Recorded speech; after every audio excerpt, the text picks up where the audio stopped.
Here's something no one likes to admit. If doubt truly disappeared, faith wouldn't exist. Which raises a strange problem. Why do so many belief systems treat doubt like the enemy when they secretly depend on it? If you've ever felt that quiet tension you can't explain, you're not alone. But the real question is, what is that feeling actually trying to show you? The thought you weren't supposed to have? Most people think doubt is a failure, like a crack in the system, a sign something went wrong somewhere along the way. You start believing, then a question appears, and suddenly it feels like you broke something that was supposed to stay intact. Makes sense, right? If belief is strong, doubt should be gone. That is the assumption. But that is not how the mind works. Doubt is not an accident. It is not a glitch that slipped past the design. It is part of the design itself. Your brain is built to question things, constantly scanning for gaps, inconsistencies, and risks. Not just random things either. The more important something is to your life, the more attention your mind gives it. And what could be more important than belief? Something that shapes your choices, your morals, your idea of right and wrong. Even what you think happens after you die. Your brain does not look at that and relax. It leans in closer. It checks again.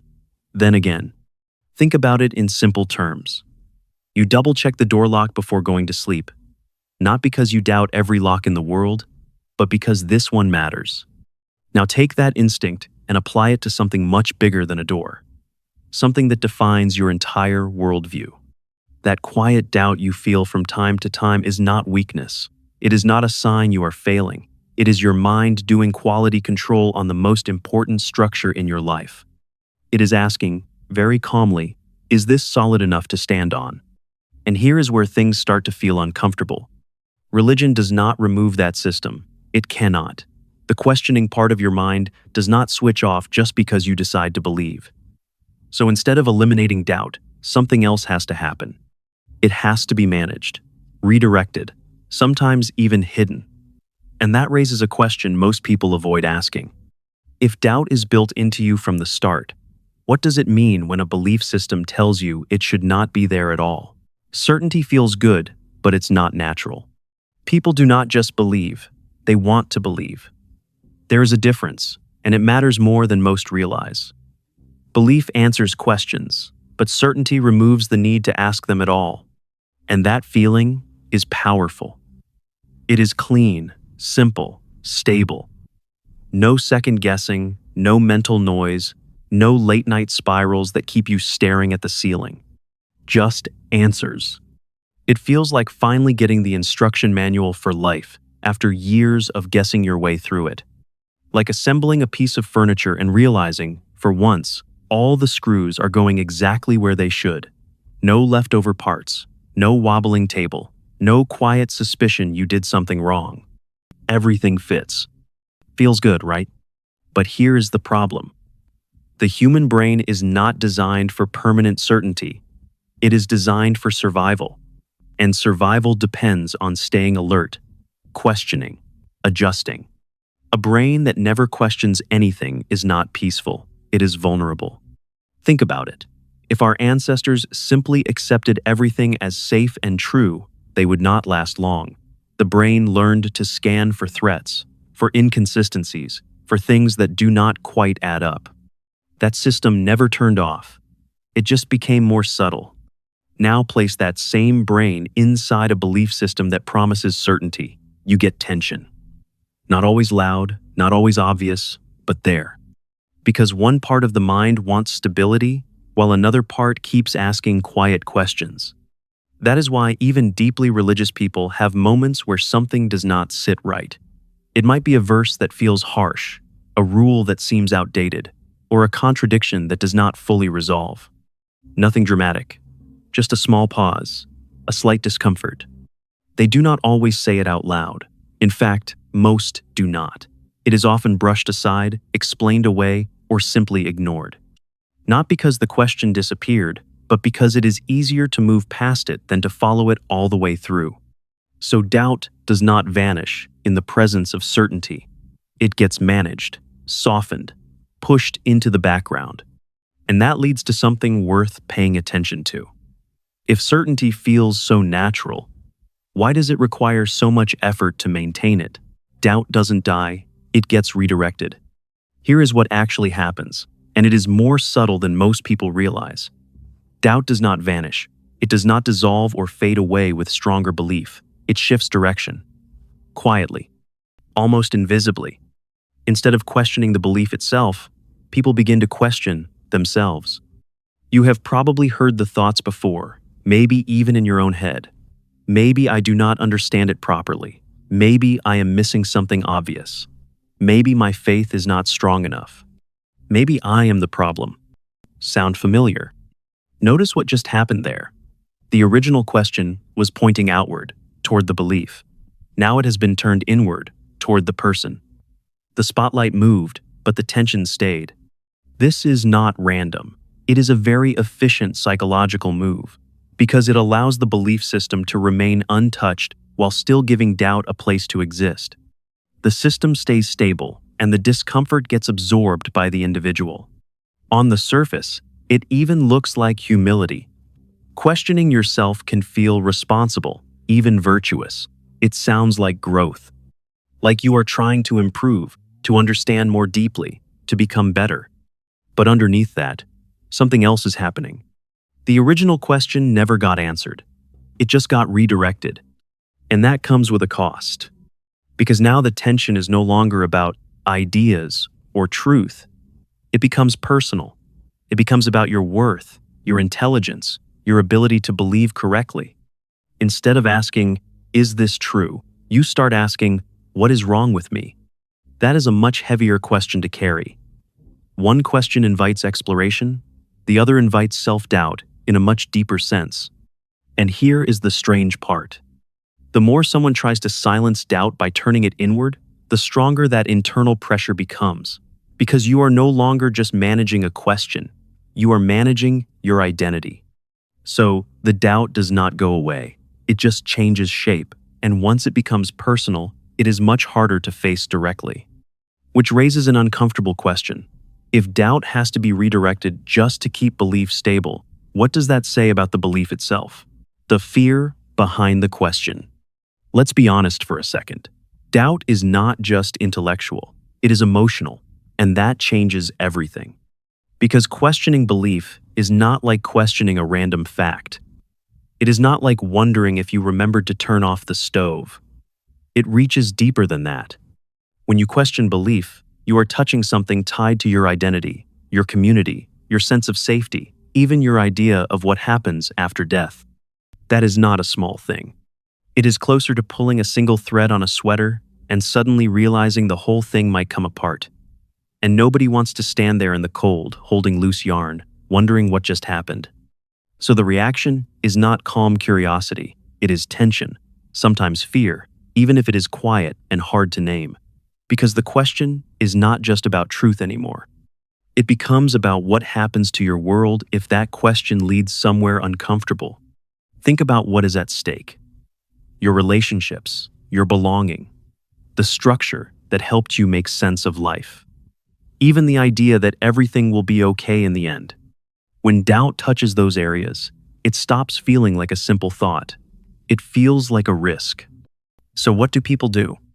They do not eliminate doubt. That would require answering it fully, and that path can feel too uncertain. Instead, they contain it. They set boundaries around it, without even realizing they are doing it. They ignore certain questions. They distract themselves when uncomfortable thoughts appear. They label doubt as dangerous or misleading, something to avoid rather than explore. Not because it is false, but because it is powerful. That distinction matters. If doubt were weak, it would not need to be controlled. It would fade on its own. The fact that it does not fade, the fact that it keeps returning in quiet moments, tells you something important. It has weight, and maybe the real reason it feels threatening is not because it breaks belief, but because it forces you to see how much of your life is built on it. And once you see that clearly, it becomes much harder to pretend the question does not matter. Why strong believers still feel it? You might think the most faithful people do not struggle with doubt, that they reached a level where the questions stopped, where everything finally settled into place. From the outside, It can look that way. Calm, confident, certain. But often, the reality is very different. They are not free from doubt.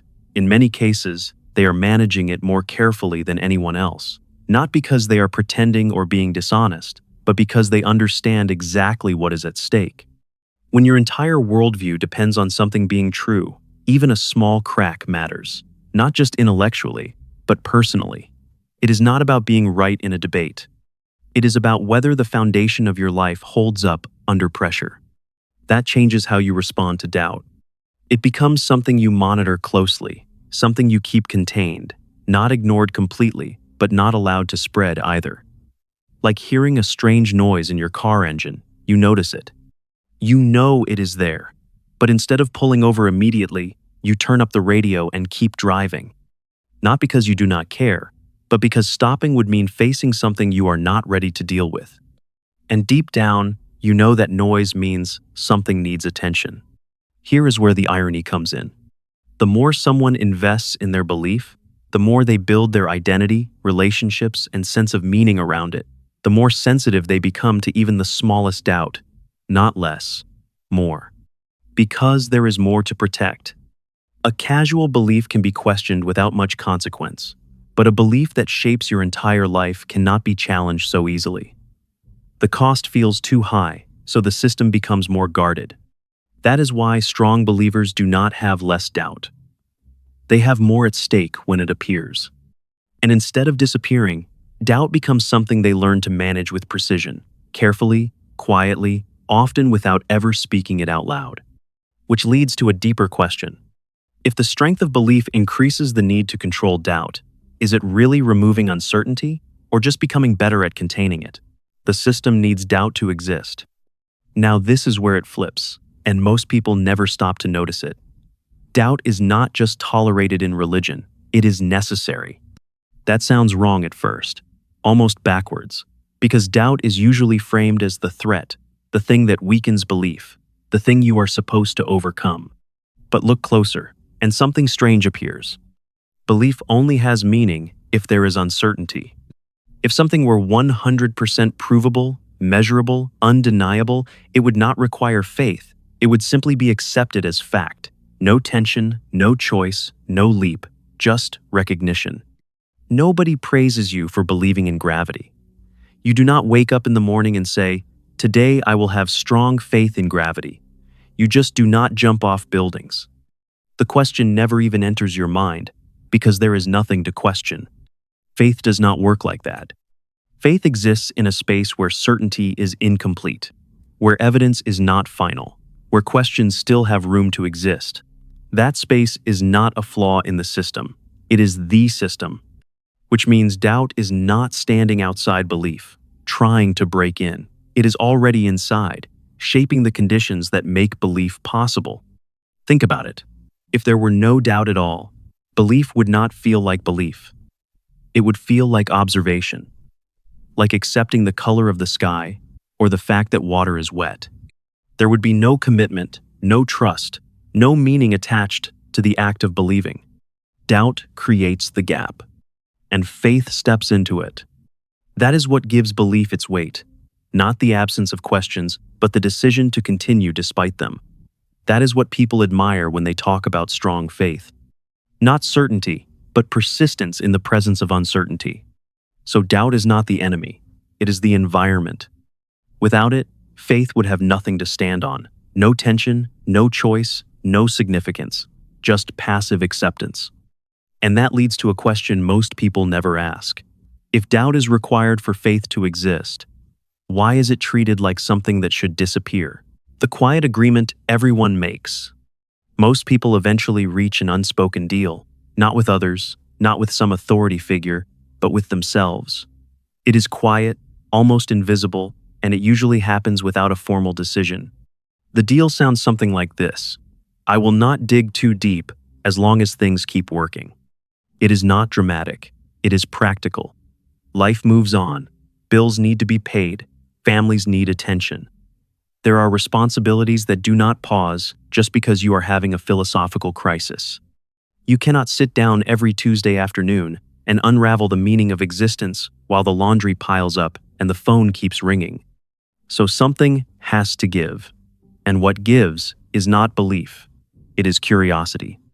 Doubt does not disappear, but it gets pushed aside. Not violently, not forcefully, just gently moved out of the way so life can continue. You acknowledge it for a moment, then you tell yourself it is not the right time. Maybe later, maybe when things are quieter. But later rarely comes. So doubt gets filed away. Not resolved, not answered, just stored somewhere in the background. And over time, you get used to it being there without looking directly at it. It is like that drawer everyone has at home, the one filled with random cables, old batteries, things you might need someday but never quite sort through. You know it is there. You know it is a bit of a mess. But it is easier to close the drawer than to empty it and figure out what to keep and what to throw away. Doubt lives in that drawer. Not gone, not forgotten, just waiting. And here's the part most people do not notice. The longer it stays there, the more it quietly grows in weight. Not because it is getting stronger, but because it is unresolved. Every unanswered question adds to it, even if you are not actively thinking about it. Then one day, something small happens. A conversation, a loss, a moment of silence when your mind has nothing else to focus on. And suddenly, the drawer opens. Not because you planned it, but because it was never really closed to begin with. Which raises a question worth asking. If most people are living with doubt stored in the background, what happens when it finally refuses to stay there? The moment it comes back. And then something happens. Not always dramatic, not always life-changing on the surface, but enough to shake the structure just a little. A loss that makes old answers feel thin. A contradiction that no longer fits neatly into place. A question that lingers longer than usual and refuses to be brushed aside. And suddenly, that drawer opens. Not slowly, not politely. It opens all at once. Everything you pushed aside, every small question you told yourself you would deal with later, comes rushing back into view. Not because doubt grew stronger over time, but because it was never gone to begin with. It was just quiet. There is a difference between something disappearing and something waiting. Doubt does not disappear. It waits for the moment when you can no longer ignore it. And when that moment comes, it does not ask for permission. It demands attention. And this is where things shift. Because now, you are not dealing with a passing thought you can dismiss. You are facing something that has been part of you the entire time. Not an outsider, not an enemy, but something woven into how you think, how you question, how you make sense of the world. That realization changes the tone completely. You stop asking how to get rid of doubt. You start asking why it has been there all along, what it has been trying to show you, what questions you avoided because they felt inconvenient or uncomfortable. And here is the part most people do not expect. Facing doubt does not immediately destroy belief. In many cases, it makes things clearer, not easier, not necessarily more comfortable, but more honest. You are no longer pretending the tension is not there. You are finally looking at it directly. And once you do that, something interesting happens. The fear starts to shift. Because what once felt like a threat begins to feel like a signal, not something trying to tear everything down, but something pointing toward what needs to be examined more closely. Which leaves you with a different kind of question. If doubt has been with you this whole time, quietly waiting for you to notice it, what happens when you finally stop trying to silence it and start listening instead? So, here's the truth most people never say out loud. Doubt does not mean your belief is weak. It means your mind is still working, still questioning, still searching, still refusing to settle for easy answers. Maybe that is the real tension of faith, not choosing between belief and doubt, but learning to live with both. Because the goal was never to eliminate doubt. The goal was to understand why it never leaves. And once you see that, you cannot unsee it. If this made you think a little deeper, subscribe and stay with me.